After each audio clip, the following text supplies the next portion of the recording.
I know how badly we all want our normal lives back.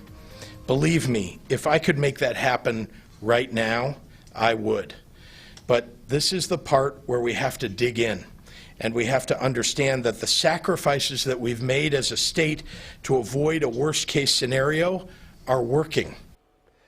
Governor J.B. Pritzker's message to Illinoisans: stay the course. The governor announcing this week he would extend the state stay-at-home order through May 30th, but there are some modifications. Anyone over the age of 2 will be required to wear a face mask in public when social distancing isn't possible. State parks will begin a phased reopening. Retail stores not designated as non-essential businesses may reopen to fulfill telephone and online orders through pickup and delivery. And some elective surgeries can resume.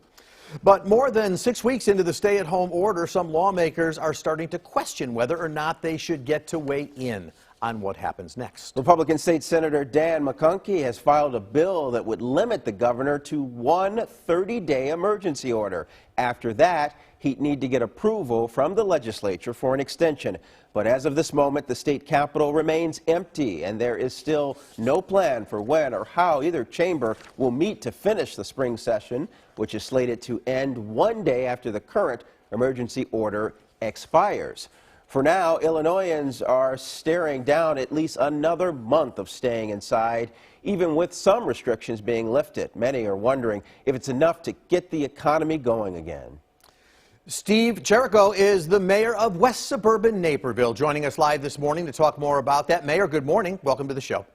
Good morning. Thanks for having me. Good seeing you again. So, same here. So you've been clear about supporting Governor Pritzker's steps. At the same time, you are also anxious to get Naperville open and moving again. I'm just sort of curious to get your response to the governor's announcement that many of these restrictions extend through May 30th as you're itching to open things up. Yeah, I mean, to be clear, I've supported the governor's actions thus far. I think that it has saved lives by acting early and putting in place the restrictions that he did. It has been a benefit to our state. But I think that one thing I disagree with is that I think we need to start treating different regions differently, because we're experiencing COVID at a different pace. Some of the more rural counties are not in the same situation as Chicago and Naperville is not in the same situation as Chicago either. So I think we need to have a plan, a roadmap for some of these regions who are in better shape to begin opening up. Mayor, you've talked about distinguishing between low-risk and high-risk transmission businesses. Retail and automobile sales are a huge chunk of Naperville's economy. So do you think your malls and car dealerships are low-risk or high-risk transmission businesses? And what's the plan for reopening the malls and the car lots? Yeah, well, I think certainly car dealerships would be considered low risk by any standard. You can easily maintain and respect the social distancing and incorporate all the other protocols that we've come to live with in the last few months. Some malls I think would be a little bit higher risk, higher customer base and things like that. But private showrooms like little boutique apparel boutiques and things of that nature certainly could be managed, I think, effectively. And the way I compare it, Phil, is just we're running in the city of Naperville a large organization. We have 950 people. They're all working right now. We've had to incorporate all sorts of new protocols. You can't travel in the same vehicle together, and work from home and social distancing, PPE, and other measures to try to keep people safe. And we've had exactly 2 people who have tested positive. And we're talking about a high-risk population of workers, first responders who are dealing with COVID patients. And we've still managed to get through this very, very effectively. We've delivered a great level of service, and we've done it safely for our employees and for our community. So it can be done. We just need to incorporate these protocols into our life and into our businesses so that we can begin getting back to business. You've talked about you want to see things open regionally, as does the governor, as does they do at the feds and president. Why is Naperville the right place to begin this process? Are there other parts of Illinois where infection rates are lower? And the truth is, with Naperville's proximity to the city, how tough is it to be able to monitor all the Chicagoans that may make their way to Naperville to enjoy some of the things they can't enjoy in the city? Sure. And that's why I think it's important to incorporate all the protocols we have in place. But why Naperville? I mean, I represent Naperville, so this is the community I have to speak for. But I think that, and where I agree with the most of the mayors and leaders is we need to keep this data driven. We should not make this emotional and just have a knee-jerk reaction because people are really worried right now, and they are just suffering. Believe me, the emails, if you could read the emails I'm getting right now, people are suffering and they're scared.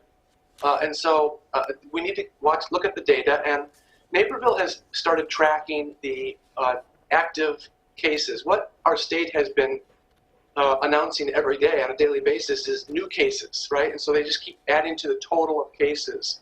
And so now we're at 35 or 40,000 cases. It's never going to go down because they're not pulling anything off. What we are more interested in here in Naperville are two data points. What are our active cases? What are the cases that are 2 weeks old? Because that's the period of time that they said was CDC said was the average incubation or the transmission period, and also average recovery period after it's been detected. And so we've been tracking the 14 days and younger cases. And on that basis, we have been tracking down for about 10 days now. So we hit our peak 10 days ago. So that's one data point. The second one is closely monitored is our hospital capacity. And the hospital capacity has been very moderate, or not, excuse me, scratch that, not moderate. They're busy. They're very busy. It's been very stable, and it's been continued to be stable for a couple of weeks now, and trending down. We have the hospital total capacity is about 44%. The COVID unit is about 76%. But they also have an overflow ICU of 28 beds. It's not been used yet. So we have the capacity. We've had the capacity even at their peak. And the data supports that Naperville community is trending downward in active cases. So those two data points is what we're using. And we believe that's a far better measure of what's happening today than the lagging indicator of that's really just being driven by how many tests we can perform. Because the positive test rate continues to be around 20.5% or so. And the more tests that they perform, the more positives we'll find, right? And so, but that doesn't change our hospital requirements today. Those people are out there, they have the disease, but they don't require hospitalization. So those are the two messages. All right, Mayor, we're going to have to leave it there. We are out of time. Thank you so much for waking up this morning, joining us. Yep, thanks. All right, Mayor thank you. Steve Chirico of Naperville. We're going to take another break. Coming up next on WGN TV Political Report. You look at Illinois, he's got a lot of problems long before the virus came in. States desperate for financial help may not get any from Capitol Hill. More on the fight for cash during the coronavirus pandemic.